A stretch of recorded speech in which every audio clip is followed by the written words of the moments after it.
예, 한 교수님 대단히 감사합니다. 네, 감사합니다. 예, 저 화면 공유한 거 좀 꺼주시기 예, 바라고요. 아, 정말 그 일본의 그 이마바리 쪽에 있는 그 저기 선주사들에 대한 이야기 아주 깊이 있는 이야기를 참 많이 들었습니다. 저도 여기 이제 해운산업 깊이 읽기라는 책에도 좀 썼습니다만은 저도 이제 한 교수님 이야기 듣고 한번 그 방문하고 싶어가지고 도운 기센에 갔었어요. 도운 기센에 이저 그 겐지 사장이라고 이제 만나서 이렇게 이야기도 하고 그랬는데, 그러니까 제가 그때 이제 받은 그 메모한 것에 따르면은 아까 쇼웨이 기세는 한 250척 있다 하더라고요. 니스에는 200척이고 도운 자기들은 한 150척 있다면서 그러더라고요. 근데 최근에 이 회사들이 큰 사건에 다 이렇게 연루가 됐어요. 근데 다 마침 그 운항하는 선원들은 한국 선원들이 아니라 가지고 우리가 야 한국 선원들 태웠으면 그런 사고 안 났을 텐데 하고 뭐 이야기 하기는 합니다만 일본이 저렇게 정말 선주사 또 회사 클러스터 있다는 건 굉장히 큰 장점인 것으로 이렇게 생각이 듭니다. 자, 그러면 오늘 그 제가 이제 모신 일본 그 이상수 대표님 그리고 이제 강명호 그 선장께서 먼저 좀 일본의 사정에 대해서 한 교수님 말씀 못 해주신 그런 내용을 좀 살을 더 붙여주시면 고마울 것 같고요. 그리고 이제 김현빈 대표님은 일본에 또 이제 해양 또 수산관으로 또 근무하셨기 때문에 또 일본에 대해서 하실 말씀이 있으실 것 같고 뭐 권호인 대표는 만물 박사님이시니까 또 코멘트를 뭐 좀 해주실 것 같습니다.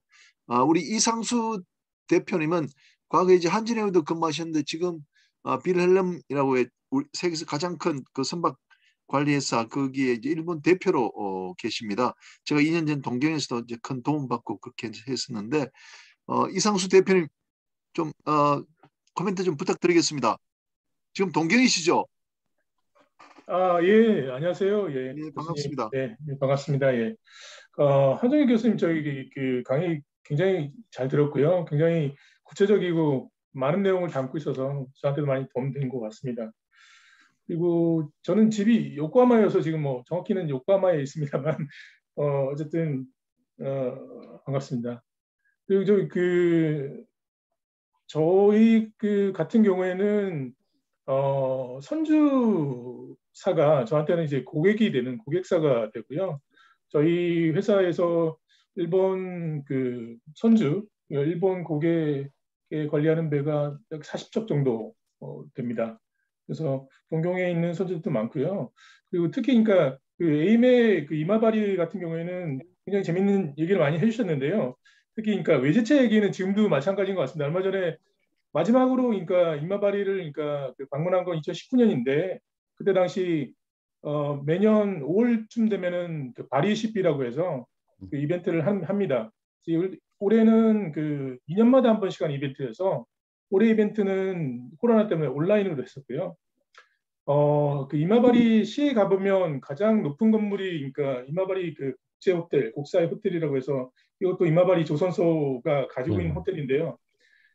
이마바리시에서 어디든지, 그러니까 그 높은 건물은 하나밖에 없기 때문에 어디든지 볼 수 있는 그 호텔이고, 그 호텔에 그러니까 가장 큰 홀을 빌려서 바리시 하기 전에 전야제를 이제 그 이마바리 조선소에서 주최를 하는데 그 이벤트 자체를 그러니까 2019년에 제가 참석했을 때는 굉장히 많은 사람이 들어갑니다. 그러니까 1,000명 정도 그 홀에 들어와서 이벤트를 하는데 소위 그러니까 오늘 그 말씀하셨던 그 회사 클러스터의 모든 그 이해관계들 그 되는 저기 그 뭐 브로커 상사 뭐 성급 뭐 그 보험사 뭐 모든 조선소 관계자 이렇게 참석을 하고요.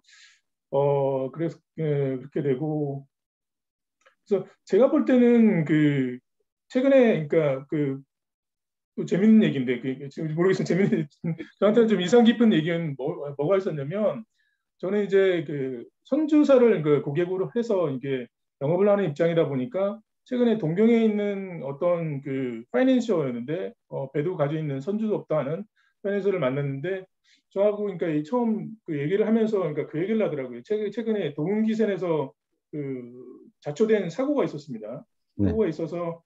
사고가 있어서 기자회견을 했어요. 기자회견을 하면서 그 용선자인 그러니까 NIK 그리고 선주사인 동웅기센 그리고 그 선박관리사인 미스가히운 여기도 그러니까 저기 그 시오코 그 주에 있는 그 선박관리사인데 일본 3사가 나와서 그 기자회견을 하는데 저한테 그런 얘기를 하더라고요. 저희는 이제 그 외국계 회사니까 이런 사고가 났을 때 니네에서도 그러니까 그 기자회견에 참석할 수 있느냐는 얘기를 저한테 하더라고요.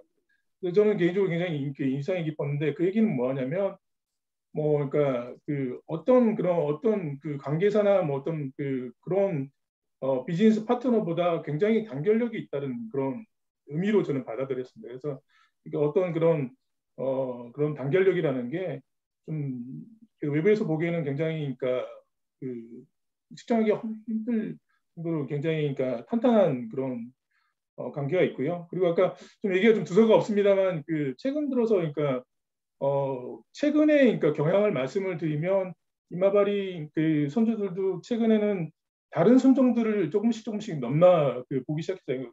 전통적으로 이제 벌크선 위주로 그러니까 벌크선이 메인이고 벌크선을 이렇게 자사 보유하면서 자사가 관리하는 그런 게 전통적인 그러니까 개념이라면 아까 얘기해왔던 쇼웨이 같은 경우에도 그러니까 메가 컨테이너를 그러니까 보유하기 시작했고 그리고 LNG도 보유하는 그런 그 선주가 나오기 시작했고요. 거기가 어디냐면 말씀 중에 나왔던 니센 가유니 하카타지마에 있는 니센인데 거기서부터 LNG를 그러니까 보유하기 시작했고 그 외에 그러니까 최근에 그러니까 LNG 벙커링 성이라든지 최근에 조금 이제 그러니까 핫한 그런 선종들에 대한 이제 그러니까 관심이 좀 높아지고 있는 상황이고요.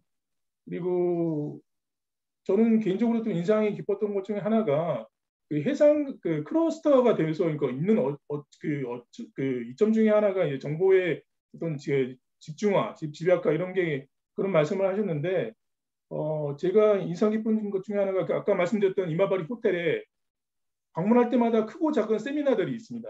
세미나를 이렇게 성급해서 주최하는 경우도 있고 그리고 그러니까 그 젊은 제2세대, 제3세대의 그 선주 사회 오너들이 하는 공부, 그러니까 공부회, 연구회 이런 것들이 거의 그러니까 매일 있습니다. 로비에서 보면은 그날의 스케줄이 있는데요. 어떤 이벤트들이 있는데 그러면 방문할 때 보면은 항상 이벤트가 없는 적이 없었어요. 그래서 굉장히 그러니까 그들도 나름 내부적인 경쟁도 심하고 그러다 보니까 굉장히 공부를 열심히 하고요. 그런 부분들이 그러니까 경쟁력의 어떤 이유 중에 하나가 아닐까라고 생각합니다. 네, 이상입니다. 예, 감사합니다. 예, 이상수 씨 감사합니다. 저 2년 전에 제가 일본 있을 때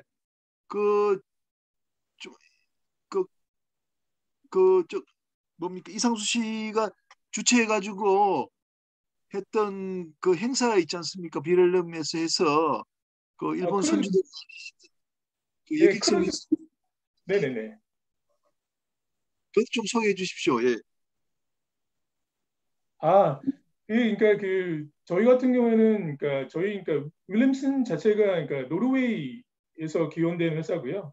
그러니까 10월 이달 정확하게 160 주년이 되는 그런 행사였는데 김인영 교수님이 그러니까 도쿄 방문을 하셨을 때 뭐 매년 저희는 이제 그러니까 11월 달에 그러니까 노르웨이 대사관에서 이제 행사를 하는데 대사관 너무 지겨우니까 다른 장소를 좀 알아보자라고 해서 도쿄만의 크루즈를 같이 그러니까 거기가 타는 행사를 했었는데 그때 교수님이 같이 참석해 주셨었죠. 그래서 저한테도 개인적으로 굉장히 그러니까 의미 있는 행사였고 선주들 반응도 굉장히 좋았습니다. 예, 제가 이제 그 파티에서 일본의 쇼웨이 기센 선주를 만나가지고 일본 선주에 대해서 조금 이제 알게 됐었습니다. 대단히 감사합니다. 자, 그러면 다음에는 우리 강명호 선장님 좀 말씀 좀 부탁드리겠습니다. 예. 한종길 교수님 오늘 발표 너무 잘 들었습니다. 일목요연한 설명과 상세한 자료 준비 정말 감사드립니다. 자료를 얼마나 공들여서 준비를 하셨는지 강의만 들어도 느낄 수 있었습니다. 제가 교수님 강의에서 인상 깊게 들었던 점은 일본이 2000년대부터 정부 주도로 이런 마리타임 재팬이라는 정책을 통해서 회사 클러스터를 조성했다고 하셨는데 우리나라의 경우도 지난 한 4년 정도 꾸준히 정부 차원의 지원으로 HMM이 다시 살아나고 이렇게 역대급의 실적을 올리고 있는 현실의 상황을 볼 때 이런 국가 차원의 아젠더나 정책에서 우리 해양 부문이 소외되지 않도록 하는 것이 얼마나 중요한 일인지를 다시 한번 깨닫게 되었습니다. 요즘에 일본을 보면 한국에 대해서 경계심이 조금 많이 있는 것 같습니다. 예전에 일본에 있는 기술을 한국이 받아가서 따라가는 후발주자라는 인식에서 많은 변화가 있어서 어, 배터리 부분, 전기 배터리 부분이라든지 물론 조선은 물론이고요. LNG 선을 짓는 이런 부분에 있어서는 아예 일본 조선소가 따라갈 생각을 못 하고 있는 것 같고요. 대부분의 선박을 자국 조선소에다 발주하고 있는 이제 3대 외항선사 같은 경우에도 LNG선 같은 경우에는 한국에 발주를 내고 있는 실정이고요. 그런데 이제 일본에서는 그 격차를 뒤집기 위해서 나름 기초 분야에서 준비를 하고 있는 내용이 많이 들립니다. 우리 배터리 같은 경우에도 한 번에 이걸 따라잡기 위해서 액화 배터리가 아니고 전고체 배터리라는 한 차원 높은 수준의 배터리 같은 곳에 지금 투자를 많이 하고 있다는 소식도 들리고요.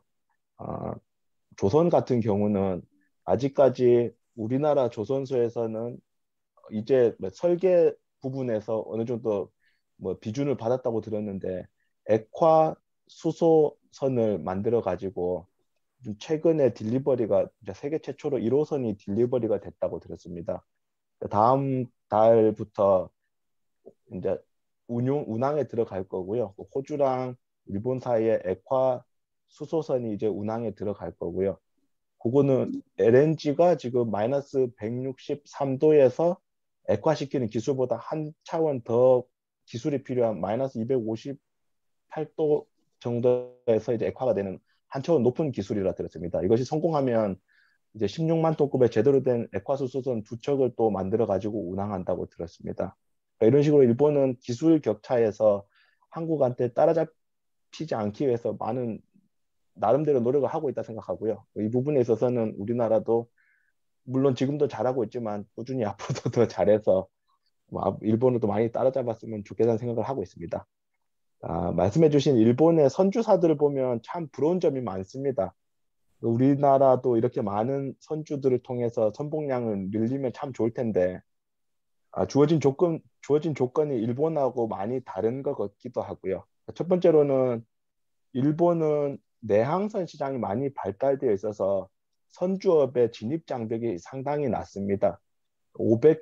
500톤 정도 되는 아주 작은 배들을 갖고 있는 선주들도 많고요. 우리 돈으로 약 10억 정도만 있어도 선주가 될 수 있는 시장이 있고요. 둘째로는 이제 이런 선주들이 이제 돈을 벌기 시작하면서 자연스럽게 외항에도 진입을 할 수 있는 그런 다단계적인 구조가 있다 생각하고요.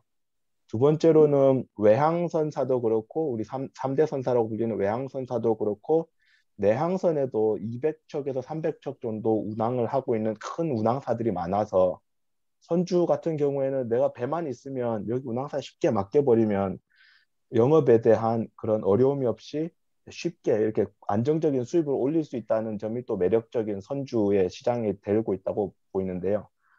우리나라 같은 경우에도 이런 선주를 많이 육성하기 위해서는 필수적으로 이런 운항사가 받치고 있는 시장이 튼튼해야 될 것 같고요. 이런 큰 운항사를 키우기 위해서는 또한 우리나라 화주들이 우리나라 운항사를 많이 써주는 이런 부분이 필요하다고 생각되는데 그런 점에 있어서 한종필 교수님께서 말씀하신 회사 클러스터의 육성이 반드시 필요한 과제라고 생각이 들었습니다. 하나 질문하고 싶은 게 있는데 우리나라에서 이렇게 선주사를 많이 육성시키기 위해서 혹시 한종길 교수님께서 생각하고 계시는 좋은 방안 같은 게 하나 있으신지 그런 부분이 있다면 한번 고견을 듣고 싶습니다. 이상입니다. 감사합니다. 예, 강 선생님 고맙습니다. 한종일 교수님 질문 나왔는데 질문 좀 답해 주시기 바랍니다. 네, 일본하고 우리하고 갖고 있는 기본적인 산업의 토양, 그리고 그 산업에 종사하고 있는 사람들의 어떤 그 선조업에 대해서 어떤 그 바라보는 자세 같은 것들이 다르기 때문에 일본의 방법을 우리가 그대로 사용할 수는 없을 거라고 생각합니다만은 일단 선조업을 하려고 하는 기업들 그리고 그 선조업이 아닌 운항업을 하겠다라고 하는 오퍼레이터가 되겠다고 물론 오퍼레이터가 배를 소유를 완전히 뭐 포기하라는 이야기는 아닙니다만은 그래서 어느 정도 역할 분담이라고 하는 것들이 좀 필요하지 않겠나라고 하는 게 첫 번째 한국 선주사를 육성하기 위해서 운항사, 선주사의 역할 분담이 좀 있어야 된다라고 하는 모든 것을 혼자서 다 가지려고 하는 그런 것들은 좀 피해야 한다라고 생각합니다. 1970년대 실제로 우리나라 선장들을 중심으로 해가지고 일본 배를 많이 이렇게 중고선을 많이 사왔죠. 일본 배를 타고 그 일본 배를 선장으로서 승선을 했다가 그 선주한테 그 배를 인수해가지고 국내에 가져왔던 분들이 사실은 선주사로 남아서 조금 더 노력을 했더라면 어땠을까라고 생각합니다만 그분들이 전부 다 선주가 아니라 운항까지 다 하겠다, 영업까지 다 하겠다고 하다가 1984년 해운 합리화 때 그 회사들이 제일 먼저 무너졌습니다. 그래서 저는 지금 우리나라 선주사를 육성한다라고 했을 때 부산 중앙동을 중심으로 해서 선박 관리 회사들, 선원 송출 회사들이 다시 한 번 더 선주사로 발전할 수 있는 그런 비즈니스 경로를 만들어주는 그런 정책을 하면 어떨까? 그리스 선주들이 말 그대로 선박 관리에서 선박 관리를 잘하는 선주라고 할 수 있지 않습니까?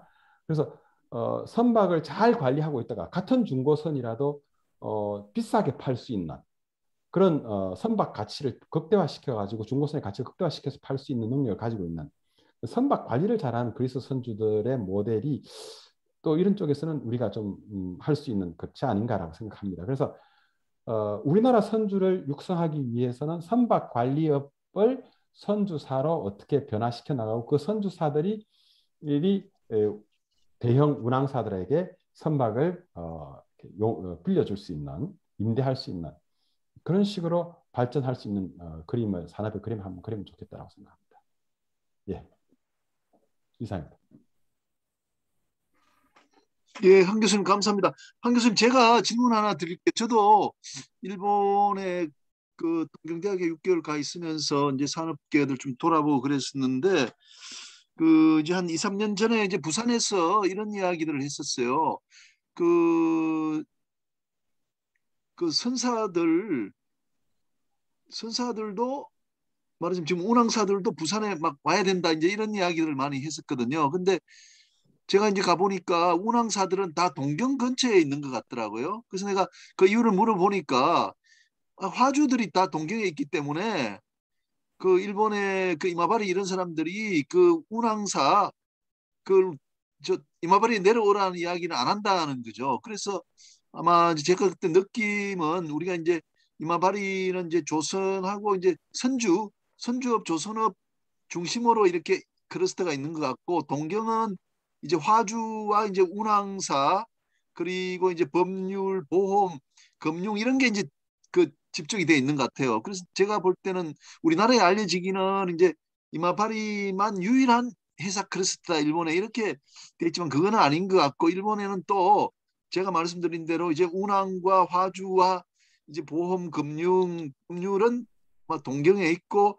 이제 조금 하드웨어 쪽은 이제 이마바리 이렇게 두 개로 나눠져 있는 게 아닌가 이런 생각이 들었어요. 그래서 이제 우리나라를 아까 이제 부산하고 이마바리 이렇게 비교하셨지만은 그러면 이제 우리나라도 그럼 회사 클러스터는 부산 하나만으로 이제 있어야 되느냐?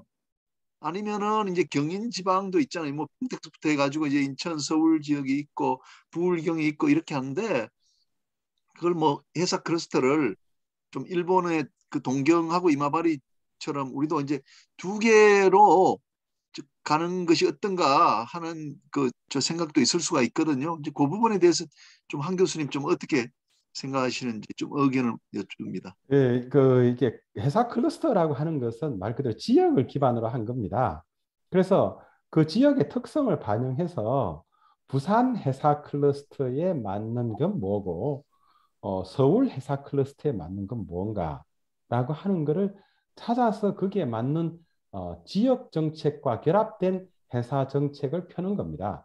그래서 일본도 동경을 중심으로 한 동경 요코하마 등을 중심으로 한 수도권 회사 클러스터, 거기는 말 그대로 동경항이라든지 요코하마항이라든지 이런 세계적인 인프라가 있죠.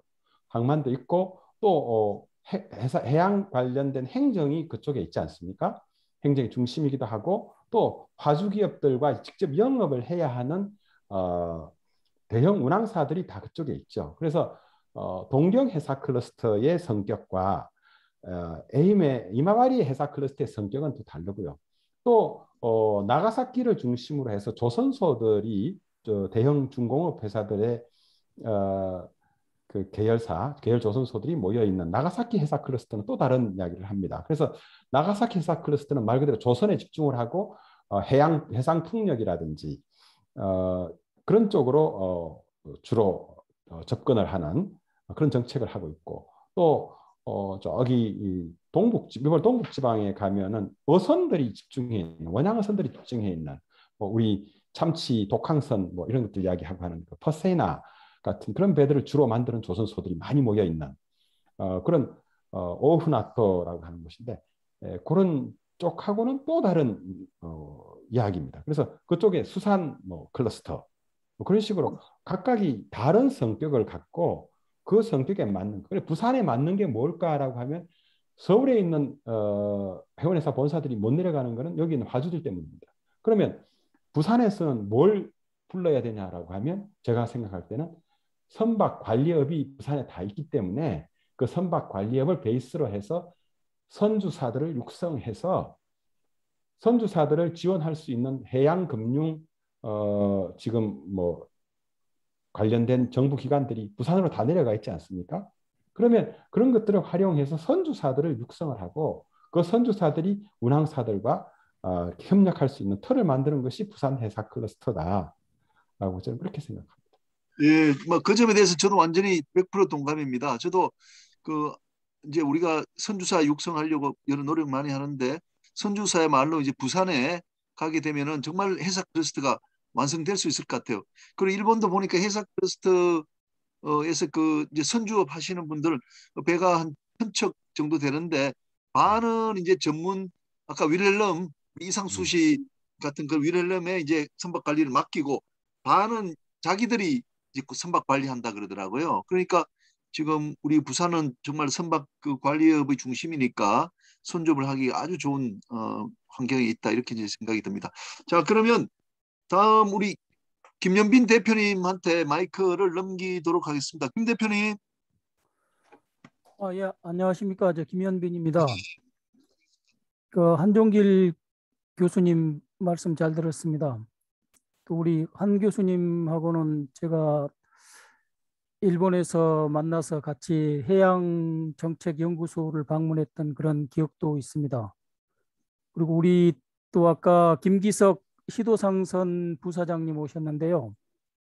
제가 그 일본 기업 유치 활동을 할 때 일본 도쿄를 방문해서 시도상선을 방문한 적이 있습니다. 반갑습니다. 그 이제 이번 10월에 일본의 새로운 수상이 기시다 수상이 취임을 했는데요. 그 기시다 수상의 이력을 들여다보니까 아주 친근한 면이 있었습니다. 그분은 우선 저하고 같은 76학번 동기고, 그것보다는 그 지금 우리가 에히메 세토나이카이를 얘기하고 있는데 그 기시다 수상이 일본의 최고 명문 카이세 고등학교를 졸업하고 동경대학에 입학시험에 실패를 한 후에 2년간 재수를 하고 와세다 대학 법학부를 입학해서 82년에 와세다 대학을 졸업을 한 다음에 일본 장기 신용은행에 입행을 합니다.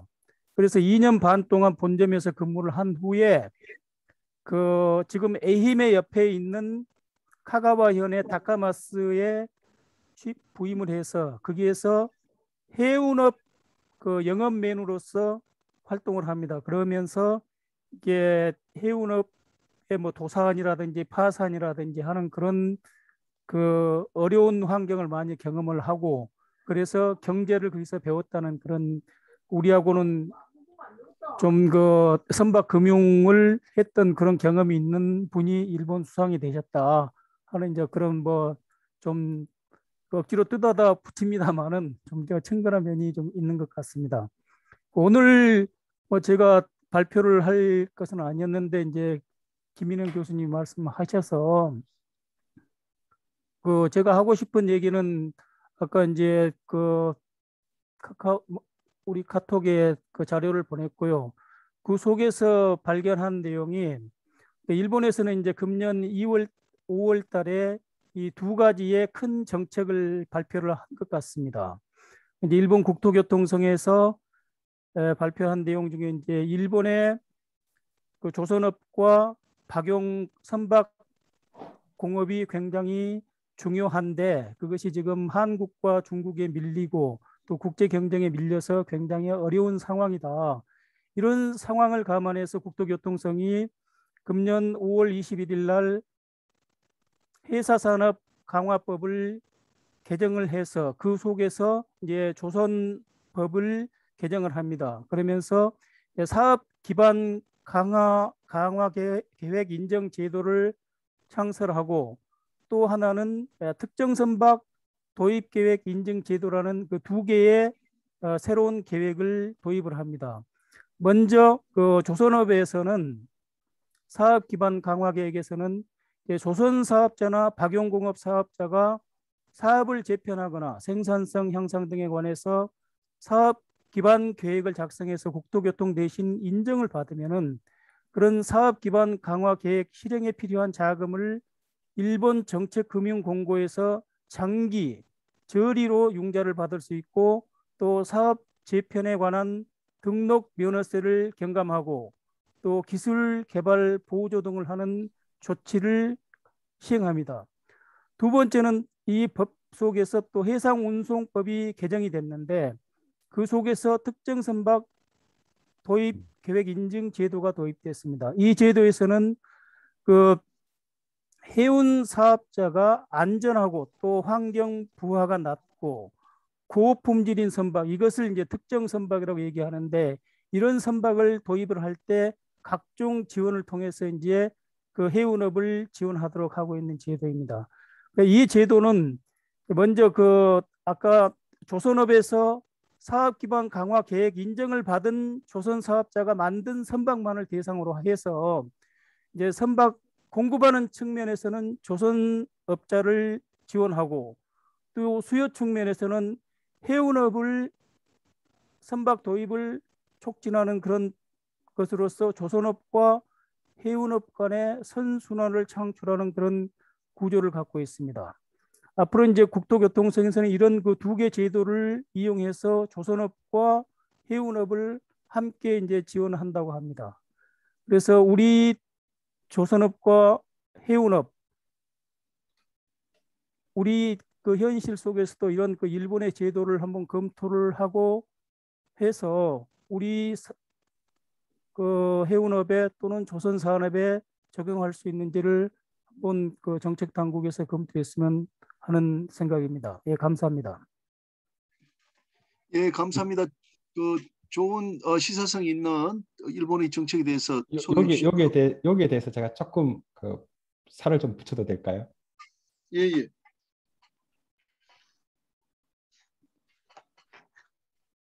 제가 여기 조금 살을 붙여도 되겠습니까? 예, 그렇게 하세요. 예, 예. 예, 예. 일본이 회사산업 강화법을 만들 수 있는 것은 일본이 해운과 조선이 국토교통성에서 국토교통성 소관으로 일원화되어 있기 때문입니다.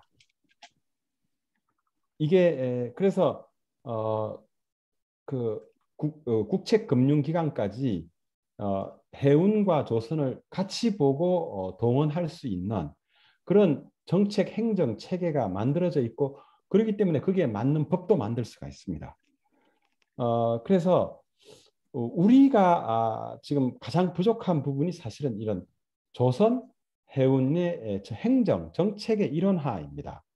그래야만 우리가 저는 특히 우리나라와 같은 이런 행정 조직을 갖고 있는 국가에서는 각 그 부처별로 부처 이기주의가 너무 극렬하기 때문에 그거를 이런 해운이 조선이 각각 다른 부처에서 정부 부처에서 서로 각자의 그 어떤 그 실적을 높이기 위한 노력을 하면 이 절대 협력이 되지 않는다고 생각합니다. 그래서 일본처럼 해사산업이라는 이름으로 우리도 이제 앞으로 해운조선을 하나로 묶어가지고 해사산업이라는 이름으로 사용을 하고 그래서 그 해사산업은 해양수산부에서 뭐 안 되면 해운을 산업자원부로 가지고 가서라도 그렇게 해서 좀 같이 이렇게 통일된 정책 체계를 가지고 갔으면 좋겠다라는 것이 제 생각입니다. 예, 감사합니다. 예. 자, 다음은 우리 권호인 대표님 부탁드리겠습니다. 권호인 대표님 또 그 일본에서 또 오랫동안 또 근무하신 적도 있기 때문에 누구보다도 일본 사정 잘 아실 것 같습니다. 저를 만물박사로 소개해 주셔서 너무 부담스럽습니다. 제 질문은 오늘 그 한종길 교수님 그 설명을 들으면서 참 준비를 많이 하셨구나. 그 일본 회사 클러스터에 대해서 돋보기 플러스 현미경으로 들이대서 잘 보여주셔서 잘 들었습니다. 제가 질문 드리고 싶은 거는 여기에 나타나지 않는 일본 회사 클러스터의 그네들의 신뢰의 최소 단위는 무엇인가라는 질문을 드리고 싶은데요. 좀 질문의 배경을 좀 말씀드리겠습니다. 일본은 우리랑 비교해서 국가 정체성, 역사관, 사생관, 직업관, 외세인식, 장인정신 등에서 한국과 많이 다릅니다. 또 인문적인 역사 배경도 다르고요. 또 지리적으로는 완전한 해양 국가입니다. 홋카이도에서 야채 재배해가지고 동경으로 실어 나르죠. 일상생활이 되어 있습니다. 그리고 태평양 쪽으로의 그 많은 섬들이 본토하고 바로 연결이 되어 있죠. 우리하고는 좀 지리적인 여건도 많이 다른 것 같습니다. 그리고 유교적인 그 전통이 없습니다. 유교를 수입은 했지만은 실용으로 바꿨죠. 우리하고는 좀 인문적인 면에서도 많이 다릅니다. 한편으로는 우리가 인식하고 있는 혈연, 지연, 학연, 직장연에 대해서 그 사회인들이 굉장히 다르게 받아들이고 있습니다. 혈연과 지연, 학연은 그 강도의 면에서 경우에 따라서 굉장히 많이 다른데 예를 들면 학연 같은 경우에는 전 산업에 걸친 동창회는 거의 없습니다. 같은 학교이더라도 동종산업계 내에 모임은 있으되 산업계를 벗어난 그런 동창회 모임이 거의 없는 것 같습니다. 그 다음에 한국은 직장을 졸업을 해도 오비 모임으로 직장의 테두리 속에서 살고 있습니다. 그런데 일본 사람들은 그런 테두리가 있는 게 아니고 직업으로서의 테두리만 있지 어떤 직장 단위로서의 테두리는 없는 게 현실 같습니다. 또 일본은 또 그네들의 정신 세계가 야마토죠. 화의 정신을 굉장히 중요시하고 있는 데 비해서 한국은 화의 정신보다는 좀 평등이라든지 자유라든지 이런 쪽으로 많이 치중이 되어 있는 것 같습니다. 종합해서 어떤 산업의 클러스터가 형성이 되려고 그러면은 그 각 주체 간에 신뢰가 기초가 돼야 되는데 일본이 갖고 있는 그 신뢰의 기초 단위, 최소 단위는 무엇일까? 이게 궁금합니다. 글쎄 그 질문이 너무 어려운 질문 아닙니까? 철학적인 질문을 하신 것 같은데 그게 꼭 답변 안 하셔도 될 것 같아요. 한 교수님 답변 가능하시면 하고요. 좀 기다려 보시고요. 제가 생각해 보시고 그 일본에서 들어오신 최규 우리 HMM 그 일본 그 대표님 예 오랜만입니다. 네, 대표님 안녕하세요. 오랜만입니다. 예, 예, 예. 잘 지내셨습니까? HMM 예, 요즘 HMM 요즘 그 아주 경기가 좋아서 축하드리고요. 동경에서도 활동을 많이 하신 걸로 알고 있습니다. 예, 조금 일본 사정 좀 말씀해 주시기 바랍니다. 예, 예. 근데 뭐 전 세계적으로 뭐 물동량이 지금 늘어나고 있는 상황인데 이제 최근에 뭐 중국 위주로 전기나 기후 문제로 그 뭐 원자재 생산량 부족을 겪고 있는 그런 상황입니다. 그래서 그게 이제 한국이나 대만이나 또 뭐 일본에도 수출량에 이제 그 영향을 미치고 있는 상황이고요. 근데 전체적으로는 그럼에도 불구하고 지금 미국 같은 경우에는 경기가 워낙 잘 살아나 있고 또 전체적으로 그 일본에서 한 5, 60% 수출을 하는 자동차나 기계류에 대한 재고가 현저히 낮아져 있는 상황이어서 뭐 다시 다른 동아시아 지역보다 일본에서 미국으로 수출하는 물량은 뭐 내년 상반기까지 지속적으로 강세를 보일 것으로 그렇게 보고 있고요. 유럽은 이제 그거보다 조금 약하지만 그래도 어느 정도 강세를 유지할 것으로 보이고 그 다음에 이제 중동 인도도 지속적으로 그런 기계류 그 다음에 자동차 부품류 위주로 해가지고 강세를 유지할 것으로 보입니다.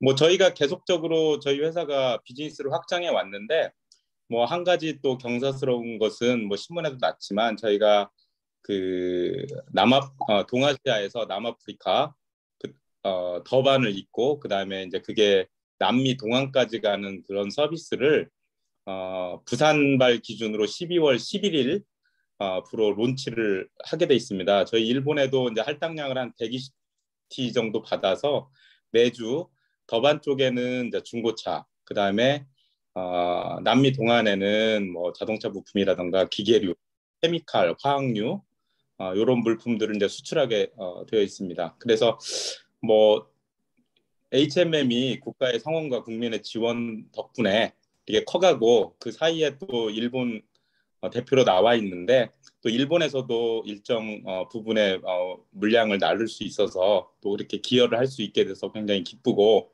감사하게 생각하고 있습니다. 이상입니다. 예, 예. 대표님 반갑습니다. 고맙습니다. 예, 예. 네, 감사합니다.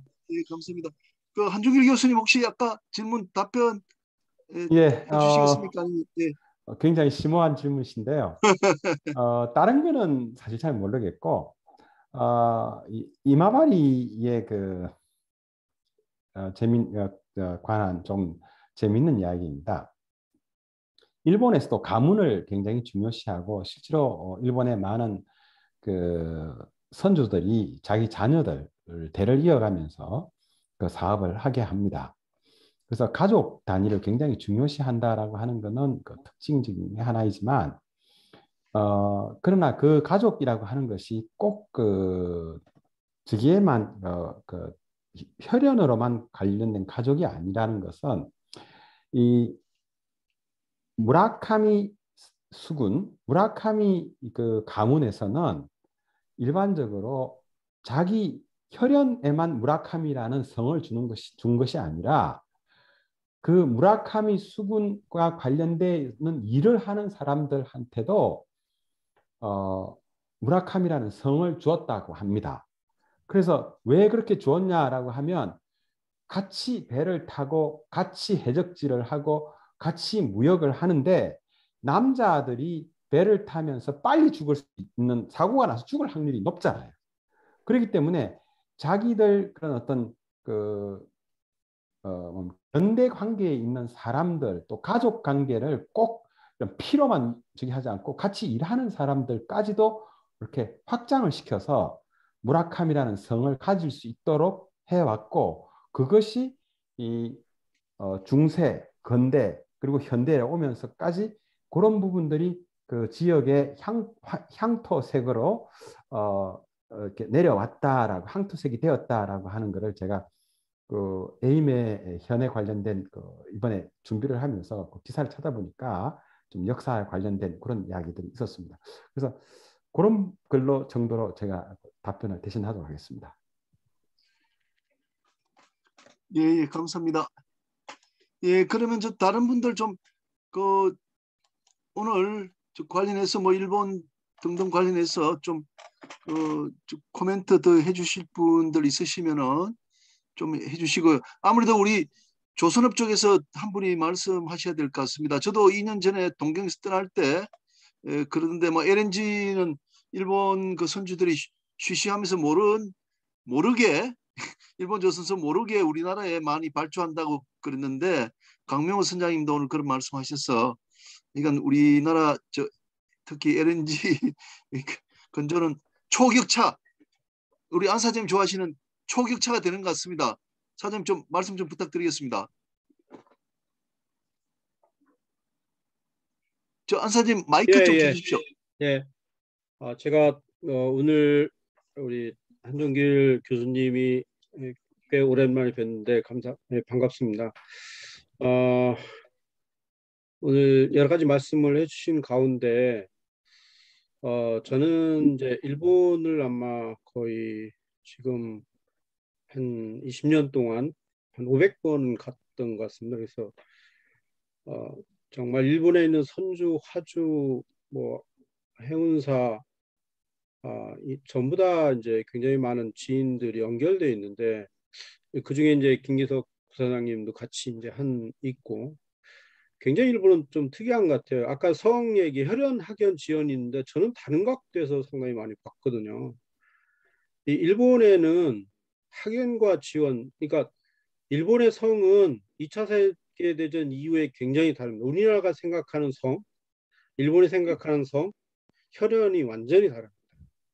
일본의 성은 2차 세계대전 이후에 일본에 이제 굉장히 많은 남자들이 죽고 이제 그 이전 세계, 그 이후 세계에서 특히 일본이 이제 해운 산업으로 굉장히 큰 나라이기 때문에 남자가 계속 죽어가니까 성을 줄 수가 없었어요. 어느 사람, 예를 들어 혈연을 만들어갈 수가 없죠. 그러니까 뭐 길에 가다 일본이 굉장히 재밌지 않습니까? 일본에 있는 굉장히 유명한 사람들하고 얘기하다 보면 성이 다 다르고 아버지가 다르고 엄마가 다르고 그 성이 우리나라처럼 뭐 무슨 뭐 순흥한시 어디 뭐 광주한시 뭐 이런 게 아니라 길에 가다 놨으면 길에 가는 성, 뭐 동네 가다 놨으면 성, 뭐 이런 식으로 해가지고 정말 다릅니다. 그래서 일본 사람들하고 성의 개념에 대한 얘기를 할 때 굉장히 조심해야 되는 부분들이 그런 거라서 혈연 지연은 굉장히 따지진 않지만 그 자기들의 틀에 엮여 있는 그런 개념의 그 혈연 관계가 굉장히 깊이 맺어져 있다라고 이제 보이기 때문에 그 어떤 그 연합이라든가 이런 걸 굉장히 잘 하지 않습니까? 그다음에 이제 두 번째 지연과 학연에 의한 지연 이런 것들은 저는 다른 각도에 좀 봤어요. 일본 동경이나 이런 데 가면 NIK 그럼 동경대학 출신으로 90% 다 있습니다. K라인 다른 데 가면 무슨 대학 해가지고 이렇게 완전히 구분되어 있어요. 근데 요즘에는 그런 대학 애들이 그러니까 제일 재밌는 게 NYK 미팅 가지 않습니까? 그러면 완전히 우리나라 그 신입사원들이 우리나라 군대 같이 행동을 해요. 뭐 회사복도 완전히 정복처럼 이 고등학생처럼 고등학교 중학생처럼 그렇게 입고 다니는 사람들도 많고 그래서 그런 것들은 저는 그런 관계에 있어서 굉장히 깊이 맺어져 있다라고 봅니다.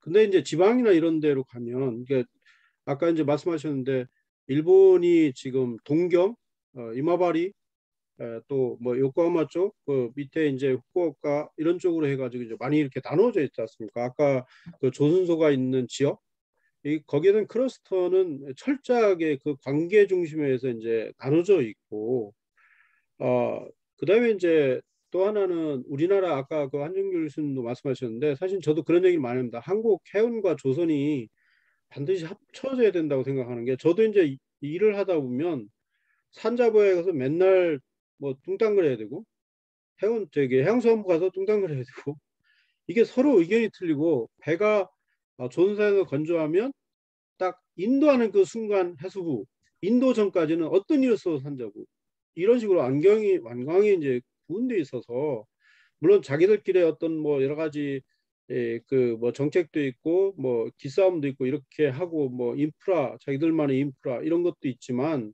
저는 그것 때문에 굉장히 많이 싸우기도 많이 하는데 우리나라는 그렇게 하지 못하는 이유도 있다고 저는 생각을 했어요. 왜 그러냐면 일본의 조선 해운이 커온 이유는 일본의 연안 선박이 굉장히 많습니다. 자국 연안 선박으로만 건조해야 되는 근데 그 규모가 작지 않습니다. 그리스하고 마찬가지인 거죠. 근데 우리나라는 조선 해운 선박이 물론 연안 선박도 많이 있지만 최근에 와서는 연안 선박도 엄청나게 줄었지만 그 연안 선박들의 건조 형태가 뭐 한국에서 짓는 것도 있고 뭐 다른 애 짓는데 그렇게 하다 보니까 조선 같은 경우는 이제 수출하는 선박이 굉장히 많고 규모가 큰 거는 다 대부분 수출하고 이렇게 하다 보니까 조선과 해운이 정책적으로도 완벽하게 구분되어 있는 거죠. 해양은 주로 이제 수산이나 뭐 물류나 또 해양 쪽 중심에 주로 정책적으로 많이 하다 보니까 이제 그런 쪽이고 우리나라가 지금 최근에 해양수산부에서 3천억 정도의 이제 그 친환경 선박을 건조한다 그래가지고 저기 그 정부 자금을 이제 준비를 했고 했는데 실제 10%도 지금 진행이 안 된 상태입니다. 일본 같으면 뭐 그런 게 굉장히 빠르게 됐죠. 근데 이제 나름대로의 이제 해운이나 조선의 클러스터는 이루어졌다고 보고 또 역할 분담이 우리나라는 조금 이렇게 전체적으로 우리나라 특성인 것 같아요. 그러니까 뭐 어떤 기업이 하나 생기면 A에서부터 Z까지 다 하려고 하는 그런 특성 이런 거에서 역할 분담이 반드시 이루어지지 않고 있다고 보고 일본이나 이마바리 같은 경우 그다음에 일본은 되게 재미있는 게 지금 K라인, NYK 이런 데 대표적인 일본의 대형 전 세계에서도 몇 장 안 가는 선사들이지만 한국에 건조하는 선박이 굉장히 많습니다. 중요한 거라든가 큰 선박들은 거의 다 한국에 건조합니다. 최근에 와서 뭐 중국에도 건조하지만 일본의 이마바리 이런 데는 극소수로 건조하고 하지 않습니다. 그렇지만 기자재나 예를 들어서 뭐 선박 엔진 최근에 와서 뭐 LNG 선박 추진 이런 것들은 추진선에 들어간 추진기 이런 것들은 일부에는 일본에 가지만 전부 다 한국에서 쓴다고요. 그러니까 그 소형 선박이나 중소형 선박들은 다 일본에서 건조하지만 일본 기자재 철저하게 씁니다. 우리나라 사람들은 완전히 다릅니다. 안 만들어졌어도 일본 거 씁니다. 품질이 나빠도 일본 거 씁니다. 일본 사람 특성이 그렇습니다. 근데 한국은 그렇지 않는다고요. 그래서 전부 다 어떤 그런 클러스터보다는 특성적인 것들, 그러니까 일본에는 하주, 선주, 그다음에 이제 운항관리사 이런 것들이 그 전부 다 하나에 연결돼 있고요. 그다음에 금융사도 하나로 연결돼 있습니다. 제가 이제 리트로트 엔진 글로벌 서비스 때 선박을 NYK, 캐란 여러 가지 하면서 쇼익기센, 도운기센 다 하면서 전부 다 그게 한 라인으로 연결된 사람들 다 만나서 결론을 내지 않으면 안 되는 그런 상황들 그런 거였고 그 가운데서 이제 시도상선에 이제 김 부사장님이 굉장히 잘 도와주셔서 저희가 계약도 했었지만 그런 부분들이 좀 강화되는 것 같고 또 아까 이제 궁금하셨던 부분들 중에서 일본의 조선소가 최근에 많이 쇠퇴돼가는 이유는 일본의 NYK나 캐라인 같은 경우는 동경대나 뭐 도요다공대 뭐 이쪽에 그런 그 최고의 엘리트들이 다 들어왔는데 최근에는 20% 정도밖에 안 들어온다 합니다. 그다음에 일본의 기술진들이 조선소나 해운선사의 기술진들이 뭐 운항관리사는 좀 다르지만 기술진들이 중간층이 다 없습니다. 입사를 안 해가지고 그러니까 뭐 임원급 밑에 아니면 제가 2년 전에 일본에 그 선박 신조 때문에 갔다가 기술 미팅 하는데 입사 3개월짜리하고 제가 미팅을 한 적이 있습니다. 입사 3개월짜리. 상무님이 들어오셔서 상무님하고 잠깐 얘기하고 나갔는데 입사 3개월짜리 했어요. 근데 그 모든 기술 미팅을 완료했던 거는 했을 수 있던 거는 옛날에 일본에는 다큐멘테이션이 굉장히 강하기 때문에 신입사원이 한 그 파일을 한 10개를 이렇게 들고 와서 그걸 하나씩 다 펴보면서 했어요. 그래서 저도 뭐 가르쳐 주면서 하고 이런 식으로 해서 지금 몇 명을 하고 있는데 최근에 이제 LNG 선박이나 아까 수도 추진선 얘기를 하셨는데 한국에는 이미 뭐 탈탄소라든가 이런 거에 의해서 LNG, LPG, 메탄, 에탄, 암모니아, 수소도 배터리, 퓨얼셀, 그다음에 수소 연료 추진선, 추진 체계, 뭐 엔진 이런 게 2025년도까지 다 개발이 완료가 됩니다. 어떤 선박도 지금 건조한다면 다 해줄 수 있는 기술들을 최근에는 한국에 있는 그런 기술 개발 프로젝트가 조선소, 학교, 연구소, 그다음에 이런 데하고 굉장히 정부 이렇게 클러스터가 이게 굉장히 강화돼 있어서 상당히 빠르게 진행되고 있어서 그런 거는 걱정을 한국은 절대 이제 뒤지도 않고 저는 이마바리 사조하고 굉장히 자주 만나고 또 뭐 아직도 가까운 관계에 있어서 이제 뭐 하지만 이마바리 조선소에서 한국한테 저희들한테 LNG 선박 건조 대형 2만 TU 이상의 컨테이너선 건조에 대한 기술을 거꾸로 영라이센스 해달라고 요청한 적이 있습니다. 그런 상태가 뭐냐면 열심히 정부에 추진도 하고 이렇게 아까 얘기했던 정부 정책도 만들어졌지만 실제 현장에서는 굉장히 진행 속도가 늦고 거기에 따른 자원도 굉장히 없다라고 해서 좀 상당히 일본에는 자금은 많이 있지만 자금은 얼마든지 줄 수 있지만 그런 부분에서 이제 한국하고는 굉장히 이제 거리가 멀어지는 격차가 커지는 그런 상태로 됐습니다.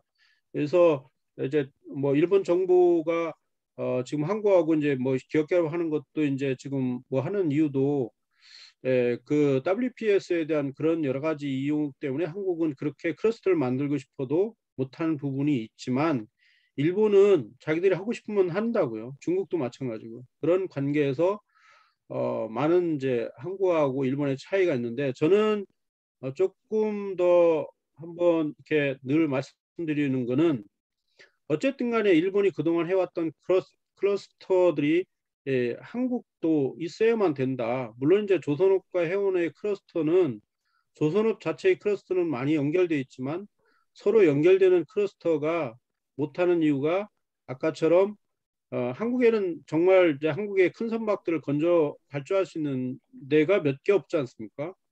한국의 조선 해운 선사가 한 120개 정도 된다고 하는데 실제 그렇게 한국의 큰 규모로 발주할 수 있는 선사가 없고 자본력도 약하기 때문에 그런 거에 대한 클러스터 그렇다고 조선소가 많은 돈을 가지고 그렇게 할 수 있는 데도 없어서 아직은 어렵지만 어쨌든 간에 그런 클러스터도 한국에 빨리 만들어져야 되고 다행스럽게 조선기자재, 조선소 또 뭐 최근에 기술 개발에 대한 정부, 연구소, 학교와의 클러스터들은 많이 확대되고 있다라고 이제 말씀드릴 수 있습니다. 그래서 하여튼 저도 그런 얘기를 많이 하지만 특히 이제 제가 최근에 조선 또 그다음에 물류 해운을 같이 이제 여러 가지 그 하면서 같이 담당을 하면서 이런 그 정보라든지 그다음에 공동으로 할 수 있는 부분들을 상당히 많이 확대를 하고 있어서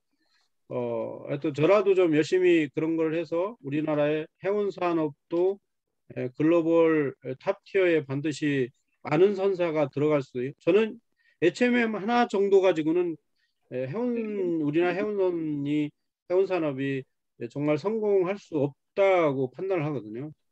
그래서 이제 그런 부분들이 같이 많이 협력을 해서 같이 가야 된다고 생각합니다. 일본은 하나의 어떤 이슈가 생기면 최근에 일본 선박이 한 10척 정도의 굉장히 큰 문제가 생겼습니다.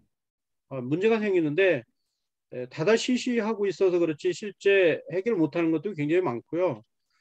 그런 거를 이제 뭐 한국이나 이런 데 요청을 해서 이제 해결을 하기도 하고 이런 상태고 일본은 탄탄하게 서로 간에 연합작전을 잘 키우기 때문에 대외적으로 오픈되지 않아서 상당히 어려운 부분도 많이 있습니다. 뭐 이상입니다. 하여튼 뭐 예, 감사합니다. 예, 감사합니다. 예, 감사합니다. 그 다음은 우리가 좀 선박 금융에서 좀 한번 좀 말씀하셔야 될 것 같은데 우리 이동해 그 좀 부사장님 어떻습니까? 마이크 예. 예, 저 한종일 교수님 잘 들리십니까? 예, 네, 예. 잘 들립니다.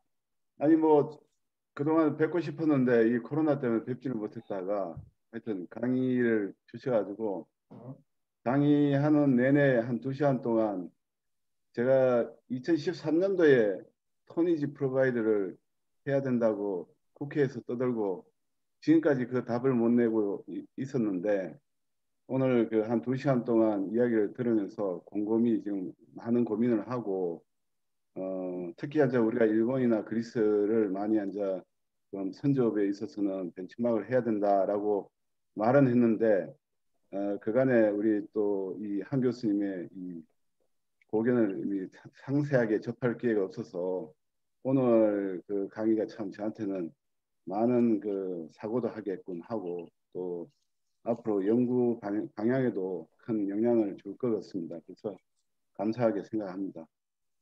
특히 저는 그동안 이제 금융 쪽에서 많은 그 비교를 할 수밖에 없어요. 사실 저는 일본은 관심이 없고요. 저는 뭐 한국입니다. 한국이 어떻게 되느냐가 중요한 거지. 제 입장에서는 뭐 일본은 워낙 그쪽 선조업이 유명하니까 한국에서도 이마바리의 어떤 자회사형 그런 어떤 모델이 없진 않았었죠. 있었고 또 해운사들이 각자 이제 그 선조업을 일부 하면서도 했었고 시도의 권혁 회장님이 그간에 또 한국의 해운업에 많은 또 토니지 프로바이더 역할을 한 그런 내용도 저희가 알고 있습니다. 그리고 어쨌거나 저희가 오늘 이한 교수님이 이 강의를 들으는 큰 목적은 어떻게 한국형 선조업을 만들 것이냐 그거에 대한 거였는데 오늘 그걸 보면서 잠깐 설명을 드리면은 아까 그 이 1조 엔 정도의 이 지역 은행들이 이오은행이나 뭐 지역 은행들이 시티은행이죠. 그런 은행들이 가지고 있다는 게 그게 한 10조가 되는 거죠. 우리나라 돈은 한 11조 정도가 될 텐데 참고로 우리나라 4대 은행이 가지고 있는 2017년도 잔액이 2조 원이 안 됩니다. 그래서 그만큼 우리나라하고 이 민간은행의 역할이 상당히 선박금융에서 특히 지방은행에서 역할이 다르다. 그래서 아까 우리 한 교수님의 이야기를 들으면서 제가 한 4가지 정도 일본에 큰 차이가 있는 것 같아요. 그래서 첫 번째는 전통과 역사가 정말 다르다. 선조업에 대한 전통과 역사가 정말 다르고 또 그거는 우리가 카피할 수가 없다. 두 번째는 이 해운이나 회사에 대한 인식, 국민들의 일반적인 인식이 우리하고는 좀 다르다. 또 이런 부분들도 우리가 좀 카피하기 어렵고 아까 말씀하신 대로 행정이 일어나 우리 정부 조직법이 참 이 어떤 면에서 보면 저 각계전투가 돼 있어가지고 이 각자 도생으로 돼 있어가지고 이 정부 조직법이 각각 이 각자의 노선을 가기 때문에 조선과 해운이 서로 이 일치된 그 의견을 못 내는 것도 상당히 이제 단기간에 우리가 따라잡을 수 없는 건데 사실 금융도 많이 다릅니다. 금융도 많이 달라서 특히 아까 말씀하신 거에 드라이버가 있느냐, 코디네이터가 누구냐. 그래서 일본의 경우에는 그 지역 은행들과 종합 상사들이 자기만의 정말 돈을 만들기 위해서 중간중간에 나서서 윤활유처럼 때로는 시멘트처럼 역할을 하는데 우리는 지금 이제 선박금융이나 이 회사 쪽에 금융을 하는 게 전부 다 정책금융기관입니다. 정책금융기관이 정부의 정책을 받아서 하긴 하지만 정말 이 민간의 수익을 쫓아서 돈을 쫓아서 적극적으로 나서는 그런 민간이나 지역의 오랜 전통을 가진 릴레이션 뱅킹을 하기에는 어렵습니다. 그래서 한 4가지 정도가 정말 많은 차이를 보여주고 있습니다. 그래서 이쪽에서 어떻게든 답을 찾아서 해내야 되는데 지금 계속 머리에 남는 건 그겁니다. 이게 한국에 왔을 때 선조업이 지금 이제 다시 원천적인 질문을 하는 것 같아요. 한국에서 선조업은 돈이 되나? 그 선조업이 선주가 운항사에 돈 맡겼을 때 과연 믿고 맡길 수 있느냐? 또 이 선주가 자기 돈을 들여가 배를 지을 때 소위 은행들이 그 선주를 믿고 또 돈을 빌려줄 수 있겠느냐? 이런 근본적인 이야기들이 다시 좀 이야기를 좀 연구를 해봐야 되겠다라는 생각이 들면서 오늘 주신 그 강의가 여러 가지로 저한테는 큰 화두를 던져가지고 아주 감사하게 생각합니다. 교수님 이상입니다. 예. 예, 좋은 말씀 감사합니다. 예, 지금 이제 우리나라도 일본 또 그리스와 같은 민간형 그 선주사를 그 만들자는 운동이 그 뭐 몇 년 전부터 일어나서 열심히들 그렇게 하고 있습니다. 우리 고려대학에서도 저희들이 뭐 제가 그 선박건조금융법 연구에서 이제 TF 구성해가지고 책자도 이렇게 마련했고 이렇게 했는데 지금은 좀 잘 흘러가고 있는데 해양진흥공사는 여기 아마 저 이상석 그 차장님 있는지 모르겠습니다만은 이제 금융형으로 이렇게 가려고 하는 것 같아요. 우리가 민간은 아직도 이제 기반이 약하기 때문에 그렇지만 열기들이 있기 때문에 좀 민간 베이스로 언젠가는 좀 되지 않겠나 이렇게 지금 생각을 합니다. 또 다른 분들 좀 말씀 좀. 교수님 그 해진공 관련해서 잠깐만 한마디만 예, 하면요. 사실 아까 우리 행정 일원화가 잘 안 되고 있는데 한 가지 앉아 클루가 해진공이 이 지분을 보면요. 해수부와 금융위와 기재부가 같이 있습니다. 왜냐하면 거기 주주 구성이 해수부, 그 다음에 산업은행, 그 다음에 수출입은행이거든요. 그 기관들이 대변하는 데가 해수부, 금융위, 그 다음에 그 기재부니까 거기서는 좀 더 일원화된 그런 내용들이 나올 수가 있지 예, 않을까 이런 생각을 해봤습니다. 예, 예. 그러니까 이제 지금 이제 행정 일원화 관련해 가지고는요 우리가 부산에서 뭐 부발협 중심으로 또 발표도 있고 그랬는데 제 같은 경우에는 이게 그 오랫동안 그 따로 떨어졌던 부서를 하나로 합치는 건 불가능하다고 보고요. 그렇다면은 우리가 청와대에 해운, 조선, 물류, 선박, 금융 담당하는 비서관을 두던가 아니면은 그 상위 개념으로 이제 위원회를 둬가지고 거기서 이제 코디네이션 하는 역할만을 맡겨도 조금 나아지지 않겠나. 그게 조금 더 현실적이지 않겠나 이런 생각을 하고 있습니다. 예, 또 다른 분들 우리 최재형 선배님 좀 말씀하시겠습니까? 네, 안녕하십니까. 잘 예, 들리세요? 예, 부탁드리겠습니다. 예. 예, 저도 오늘 한정길 교수님 그 강의를 굉장히 뜻깊게 들었습니다. 들으면서 이렇게 평소 지금 저 해양진흥공사의 투자심의위원으로 같이 이렇게 일을 하고 있는 입장에서도 항상 발언하시는 걸 보면 저와 참 의견이 참 많은 부분에서 일치하고 있구나 하는 생각을 가지고 이런 분들이 좀 많이 생겨서 좋은 방향으로 우리 해운, 조선 이런 즉 회사 클러스터가 발전할 수 있었으면 하는 그런 생각을 해봤습니다. 오늘 특히 이제 선박 관리업을 하는 업체를 중심으로 민간 선주사로 이렇게 육성을 하는 것이 어떠냐 하는 말씀이 저한테도 상당히 와닿았는데요. 제가 이 민간 선박 관리 업체들이 이제 지금 보면 큰 데가 거의 없습니다.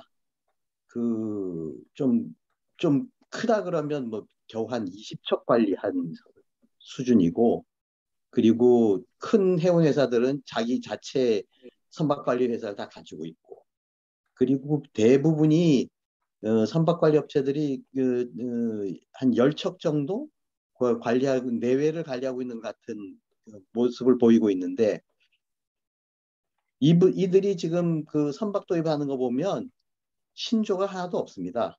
전부 다 중고선 도입해가지고 도입하는 데만 이제 뭐 관심을 가지고 있고 그런 지금 정도밖에 안 되기 때문에 이들을 어떤 식으로 해서 민간 선주자를 만들 것인가. 물론 이제 이 중고선 가지고 돈을 많이 벌어서 신조를 하면 더 좋겠는데 그럴 적에 지금 오히려 그런 쪽으로 관심을 가지고 있지 않지 않는가 하는 생각을 저는 현장에서는 좀 느낀 바가 좀 있었기 때문에 그런 점에서 좀 접근을 어떻게 해야 될 건가, 그게 좀 하나의 의문이었고요. 또 하나는 이제 국내 회사 클러스터 구축을 하자는 부분에 있어서 가장 중요하다고 할 수 있는 거는 일종의 뭐 그 금융형 그 선주사를 표방하는 것이겠지만, 제가 늘 얘기했던 뭐 말하자면 선박은행의 개념을 출범을 시키는 데 있어서 해운사, 조선사, 조선기자재사라든가 뭐 관련된 업체들뿐만 아니라 정부나 국제금융기관들까지 공동으로 출자를 해서 클러스터를 만들어 놓는 건 어떻겠는가 하는 생각을 해봤습니다. 이상입니다. 네.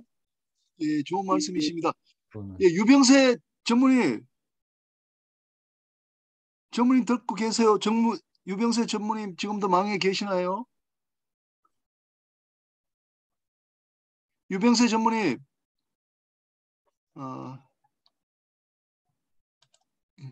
전무님 안 계시나 봅니다.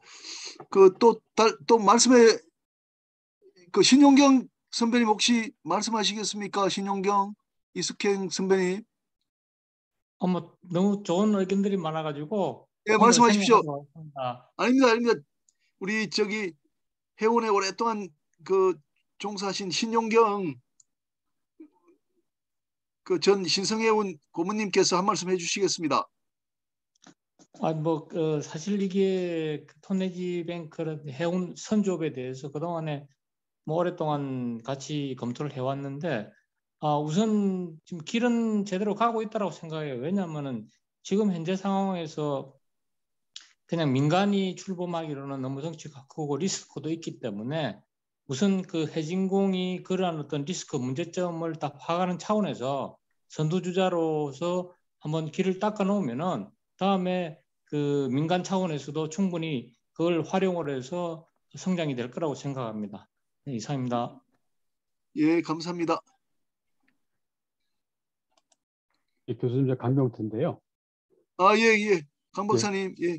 조금 전에 이제 해진공 선주 사업 말씀하셔서 예, 제가 잠깐 코멘트를 드리면은 제가 엊그제 이사회를 가서 들은 얘기인데, 지금 이제 해진공의 한국형 선주 사업이 투 트랙으로 이루어지고 있습니다.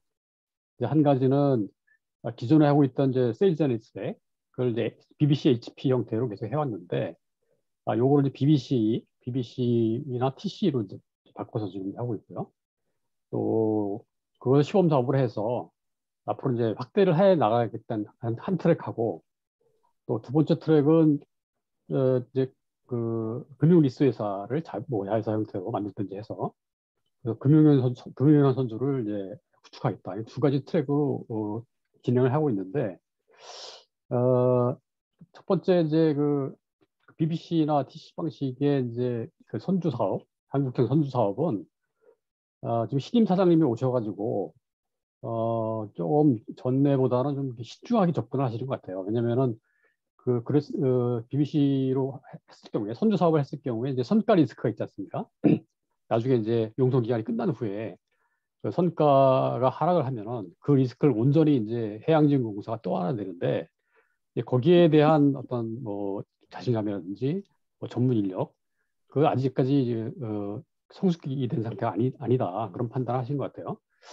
그 사업은 이제 좀 신중히 진행을 할 것 같고, 두 번째 금융형 선주는 지금 아마 용역이 거의 이제 막바지 이르러 가지고 이제 개요가 나올 것 같은데, 금융형 선주라 하더라도 이제 뭐 예를 들어서 리스 회사를 설립을 하더라도 이 리스 회사가 우리나라 해운사에 경쟁력 있는 이제 저렴한 리스로 선박을 공급할 수 있느냐, 이제 그런 문제가 생기거든요.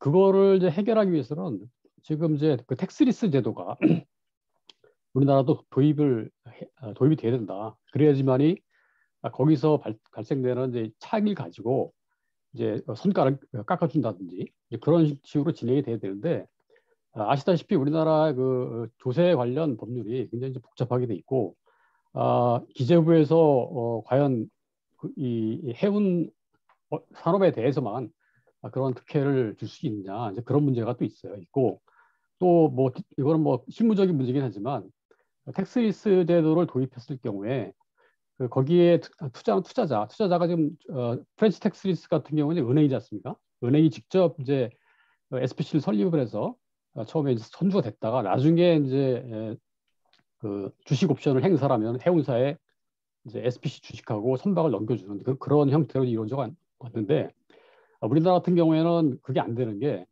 지금 그 금융지주 회사가 금융 말고 다른 산업을 과연 투여할 수 있느냐? 그게 법적으로 안 된다고 그러더라고요.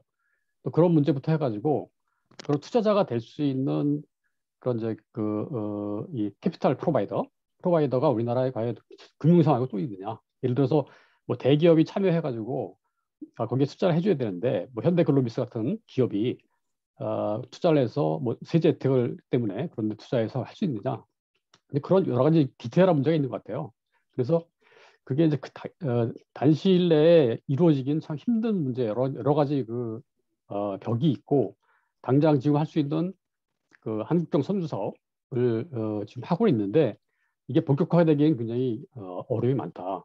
그래서 저도 이제 그 자리에서 우리 해진공이 그 한국형 선주사로 직접 나설 게 아니고 한국형 선주 육성 사업을 해라 차라리. 그러니까 선주가 되고자 하시는 인간의 뭐 아까 말씀하신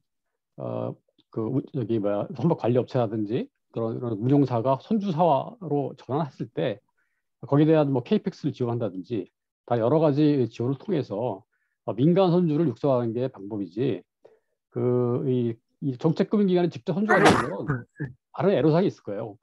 그 사장님 하실 말씀이 3년 단위로 온 사장이 과연 장기적인 안목으로 그런 선주 사업을 계속 끈기 있게 밀고 나갈 수 있을 것이냐. 예를 3년마다 사장이 바뀌니까 또 다른 시각을 가지고 오신 분들은 또 그게 다른 판단을 내릴 수가 또 있거든요. 그래서 그게 좀 취지는 좋은데 이게 성공적으로 정착할 수 있으려는 보장은 아직까지는 좀 희박하다. 그런 말씀을 드리겠습니다. 예, 강 박사님 감사합니다. 그러니까 오늘 우리 한 교수님 말씀하신 그 일본의 이마바리 선주하고 그 해진공이 하고 있는 한국형 그 선주하고는 좀 틀린 개념. 예, 좀 차이가 우리는 있습니다. 민간, 그러니까 일본 이마바리는 자기들이 진짜 오너로서의 리스크를 다 테이킹하고 이 배를 전기 용선을 빌려주는 거거든요. 근데 지금 해진공은 이제 그렇지 않고 이제 금융 형태로 가는데 그래서 저는 그래서 용어 자체를 한국형 선주사 육성이다. 그거는 반쪽만 해당하는 거기 때문에 용어 자체가 아까 강 박사님 말씀하신 것처럼 조금 이제 한국형 뭐 선주 육성 이렇게 해야 되지. 우리가 많은 분들은 사실 민간형을 우리가 좀 생각하고 좀 있는 것이거든요. 그래서 민간형은 또 우리 민간 차원에서 또 달리 좀 해진공의 도움을 또 받아가면서 이렇게 좀 해야 될 것 같아요. 그러니까 해진공이 지금 하고 있는 건 파이로팅으로서도 또 상당히 의미는 있다고 우리가 생각은 듭니다. 네. 한국형 선주사의 단초를 열었다는 측면에서 그럼요. 예, 그래서 그 다음 금요일 날 그 우리가 선박건조금융부 연구회에서 정우영 변호사님이 그 발표를 합니다. 우리 멤버들도 다음 금요일 날 저녁에 들어보시면 도움이 많이 될 걸로 이렇게 저 생각이 듭니다. 예, 그러면 시간이 또 많이 되고 해서 이걸로 이제 맞춰야 될 것 같은데 그 고미영 교수님, 고 박사님, 우리 예, 안녕하세요. 예, 고 박사님, 그리고요.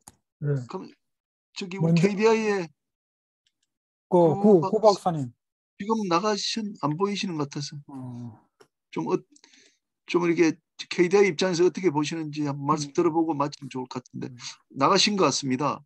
고 박사님, 예, 고 박사님 안 계신 것 같아서 그러면 우리 고 박사님, 고 교수님 헌법 차원에서 좀 시원하게 말씀 좀 해주십시오. 네. 오늘 그 한종길 부총장님의 일본의 해사 클러스터의 정책과 시사점 연구해서 에힘의 선주를 중심으로라는 그 특강을 잘 들었습니다. 저는 뭐 이쪽에 잘 알지는 못하지만 열심히 이해하려고 노력을 했는데 상당히 저한테는 벅찬 주제긴 한데 시작하기 전에 우리 안강원 사장님께서 아주 멋진 인사말로 우리나라에 강한 클러스터를 만들기를 기원한다는 것을 상당히 끝까지 한국형 클러스터에 대한 그 뭐라 그러나요 해결책이 나오나 해서 제가 잘 이해는 못하지만 계속 그 팔로우를 해도 확실한 한국형 클러스터는 아직 나오지는 않은 것 같고 지금 모색을 해야 되는 거 아닌가 그런 그 계속 화두가 계속 진행된 것 같고요. 그 외에도 뭐 김기석 부사장님이 좋은 말씀도 해주시고 했는데 그 이 뭐 시작을 하실 때 상당히 의미 있는 마이클 포터의 그 좋은 개념 정의를 통해서 이 클러스터에 대한 개념 정의를 하신 것에서도 좋은 것을 배웠고요. 그런데 특히 그 일본 그 마리타임 저편의 그 비전을 소개하셔가지고 조선소 선주와 그 대형선사의 공생을 선택하셨다고 한 것은 상당히 저희들에겐 큰 시사점이 아닌가 그런 생각이 듭니다. 그래서 이런 것이 공생할 수 있는 방안을 제시하는 것은 또는 그 비전을 알려주신 우리 한부총장님께 다시 한번 감사드리고요. 거기에 이제 제가 이렇게 중간중간에 발표하시다가 그 인재 조건에서 그 일본 주요 대학이 그 조선공학과를 없애버리면서 명칭을 조선공학과가 별로 인기가 안 좋아서 그런지 하여튼 바꿔가지고 동경대학부터 이름을 조금 달리 해가지고 그 환경해양공학과로 바꾸고 그리고 뭐 큐슈 대학도 이 선박공학과를 지구환경공학이라든가 그래서 뭔가 환경 또는 해양 시스템 이렇게 바꿨는데 이게 이제 환경이란 말이 상당히 좀 넓은 개념이긴 한데 일단은 그 조선보다는 이 뭔가 시장 가치가 있다고 생각해서 바꾸는 것은 뭐 살아남기 위해서는 이제 필요하지 않나 그런데 이제 아이덴티티가 좀 불명해서 그런 좀 생각도 들고 특히 무라카미 그 수군의 그 철학에 대해서 아주 소개하셨는데 저는 상당히 감명을 받았는데 그 항상 부침에 대비하라는 것은